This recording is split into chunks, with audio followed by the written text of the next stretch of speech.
हमारा आज का नुस्खा चेहरे और जिस्म पर बनने वाले मोहकों, मुहासों और अचानक से जो तिल बढ़ने शुरू हो जाते हैं हमारे चेहरे वगैरह पर या जिस्म के किसी भी हिस्से पर, उनके लिए है। अगर चेहरे पर तिलों की ज़्यादती हो जाए तो ये खूबसूरती को बदसूरती में तब्दील कर देते हैं। आज का नुस्खा इसी लिहाज से है, इसके इस्तेमाल से चेहरे के जो तिल होते हैं वो ठीक हो जाते हैं, चेहरे की जो रंगत होती है वो चमकना शुरू हो जाती है।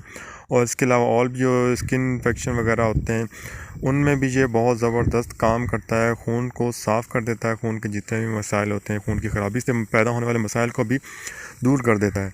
अभी हमने क्या करना है कि बाबची 40 ग्राम, राई 40 ग्राम, अजवाइन देसी 40 ग्राम, गंधक आंवला सार 120 ग्राम और नीम जल या जल नीम भी कहा जाता है, इसको आपने 240 ग्राम लेना है।